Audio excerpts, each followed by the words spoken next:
Welcome to the woman of honour series. എല്ലാവർക്കും ഒരു ശുഭദിനം. Happy Independence Day. അതോടൊപ്പം ഷൂനോയ പെരുന്നാളിൻ്റെ ഓർമ്മകൾ എല്ലാവർക്കും അതിൻ്റെ വിഷസ് നേരുന്നു. ഷൂനോയ പെരുന്നാളെന്ന് പറഞ്ഞാൽ പരിശുദ്ധ ദൈവമാതാവിൻ്റെ വാങ്ങിപ്പ് പെരുന്നാളെന്ന് പറയുന്നത്, അതായത് ഈ ലോകത്തിൽ നിന്നും മാറ്റപ്പെട്ട ഈ യേശുവിൻ്റെ അമ്മയുടെ മരണ ദിവസത്തെക്കുറിച്ചാണ് ഷൂനോയ പെരുന്നാളെന്ന് പറയുന്നത്. നമ്മൾ പല സഭകളിൽ പല രീതിയിൽ ആചരിക്കുന്നു. അതിൽ ലോകമെമ്പാടും ആഘോഷിക്കുന്ന ഒരു പെരുന്നാളാണിത്, മാതാവിൻ്റെ വാങ്ങിപ്പ് പെരുന്നാൾ. അതേപോലെ തന്നെ നോക്കുമ്പോൾ അമ്മയുടെ ജീവിതത്തിൽ നമുക്ക് ധാരാളമായിട്ട് പഠിക്കുവാനായിട്ടുണ്ട്. അമ്മയുടെ താഴ്മ, വിനയം, അതുപോലെ തന്നെ ആ ഒരു പിറുപിറുപ്പില്ലാത്ത സ്വഭാവം, പരോപകാരം ചെയ്യുന്നതായത്, തന്നെ സ്വയം ത്യാഗം ചെയ്ത് ഒരു ത്യാഗമയായിട്ടുള്ള ജീവിതമാണ് അമ്മ ലീഡ് ചെയ്തിരുന്നത്. ജനനം മുതൽ മരണം വരെയും മറ്റുള്ളവരുടെ നന്മയ്ക്കായി ജീവിച്ച ഒരു അമ്മയാണ് വിശുദ്ധ ദൈവമാതാവ്. ഈ ലോകത്തിൻ്റെ സൃഷ്ടിതാവായ ദൈവത്തിന് മനുഷ്യനായി പിറക്കുവാനായിട്ട്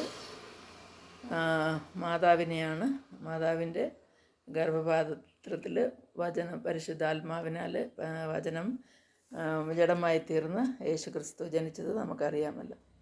ആ യേശുക്രിസ്തുവിൻ്റെ അമ്മ ഈ ലോകത്തിന് വളരെയധികം പരിശുദ്ധിയും വെളിച്ചവുമുള്ള ഒരു അമ്മയായിരുന്നു. സകലർക്കും അമ്മയാണെന്ന് പറയുവാൻ സാധിക്കും.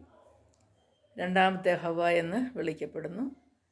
അതുപോലെ തന്നെ നമുക്കറിയാം, അമ്മയുടെ ജീവിതത്തിൽ എപ്പോഴും കഠിനമായിട്ടുള്ള പലവിധമായ ഞെരുക്കങ്ങളും അനുഭവിച്ചിട്ടുണ്ട്. അതുപോലെ തന്നെ കുഞ്ഞ് ജനിച്ച് അധികം ദിവസം ആകുന്നതിന് മുമ്പ് അവർക്ക് ഈജിപ്തിലേക്ക് ഓടിപ്പോകേണ്ടി വന്നു. രാജകൽപ്പന പ്രകാരം 2 വയസ്സിന് താഴെയുള്ള എല്ലാ ആൺകുഞ്ഞുങ്ങളെയും കൊല്ലുന്ന ഒരു സമയത്ത് അവർ ആ നാട് വിട്ട് വേറൊരു സ്ഥലത്തേക്ക് പോയി. ആ രാജാവ് മരിച്ച് അടുത്ത അർക്കലയോസ് എന്ന് പറയുന്ന രാജാവ് വാഴ്ച തുടങ്ങുന്ന സമയത്താണ് അവർ തിരിച്ച് ഇസ്രയേലിലേക്ക് വരുന്നത്. പ്രത്യേകമായിട്ട് എടുത്തു പറയുമ്പോൾ നമ്മൾ മാതാവിൻ്റെ പല കാര്യങ്ങളും ബൈബിളിൽ പറഞ്ഞിരിക്കുന്നെങ്കിലും നമ്മൾ കാനാവിലെ കല്യാണത്തിൻ്റെ സമയത്ത് യേശുവിൻ്റെ ആദ്യത്തെ അത്ഭുതമെന്ന് പറയപ്പെടുന്ന വെള്ളം വീഞ്ഞാക്കിയ ആ വിഷയത്തിൽ മാതാവാണ് യേശുവിനോട് പോയി പറയുന്നത് അവർക്ക് വീഞ്ഞ് കുറവാണെന്നും. അപ്പോൾ യേശു വന്നിട്ട് അതിന് എൻകറേജ് ചെയ്യുന്ന ഒരു റിപ്ലൈ അല്ല കൊടുത്തത്.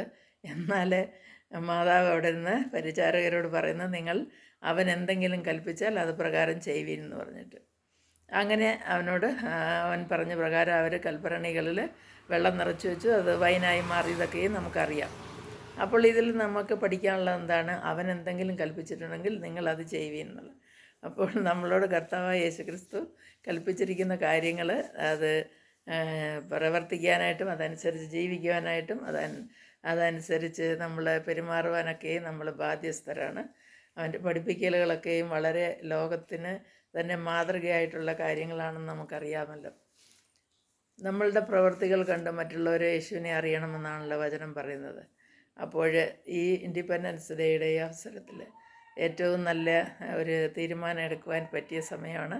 നമ്മൾ ഇതുവരെയും നടക്കാത്ത കാര്യങ്ങളും ചെയ്യാത്ത കാര്യങ്ങളുമൊക്കെയും കർത്താവിൻ്റെ ഹിതപ്രകാരം, ദൈവത്തിൻ്റെ പഠിപ്പിക്കൽ പ്രകാരം, മാതാവിൻ്റെ ഒരു മധ്യസ്ഥതയിൽ നമുക്ക് ചെയ്യുവാനായിട്ട് സാധിക്കും. അതേപോലെ നമ്മൾ നോക്കുമ്പോൾ മാതാവിനെ പിന്നീട് യേശുക്രിസ്തുവിൻ്റെ കുരിശ് മരണസമയത്ത് നമ്മൾ കാണുന്നുണ്ട്. കുരിശിൻ്റെ ചുവട്ടിൽ മാതാവും മറ്റുള്ള ചില സ്ത്രീകളും യോഹന്നാനും ഒക്കെ ഉണ്ടായിരുന്നു.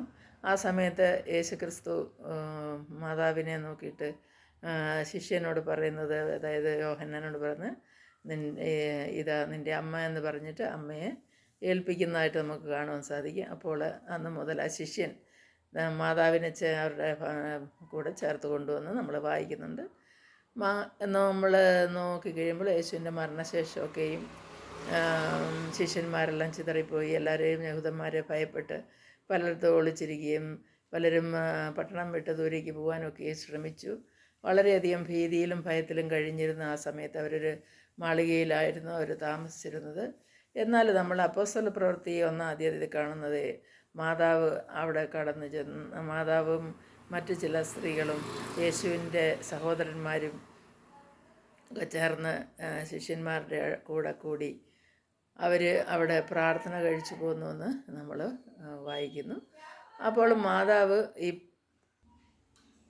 ഭയപ്പെട്ട് കഴിഞ്ഞിരുന്നതായ ശിഷ്യന്മാരെയും അവരുടെ കൂടെ ഉണ്ടായിരുന്ന എല്ലാ സമൂഹത്തെയും, പ്രത്യേകിച്ച് ശിശു സമൂഹത്തെ ധൈര്യപ്പെടുത്തി അവരോട് കൂടെ ഇരുന്ന് പ്രാർത്ഥന കഴിച്ചു അവരെ ദൈവത്തിൽ അവർ വിശ്വസിച്ച് മുന്നോട്ട് പോകുന്നതായിട്ട് നമുക്ക് കാണാം. മാതാവ് അവിടെ നൽകിയ ധൈര്യവും മാതാവ് അവരുടെ കൂടെ താമസിച്ചിരുന്നതായും നമ്മളവിടെ വായിക്കുന്നു.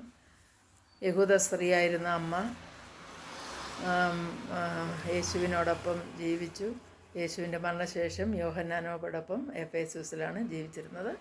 കാരണം യോഹന്നാൻ്റെ സുവിശേഷ പ്രവർത്തനമെല്ലാം എഫേസൂസിലായിരുന്നു.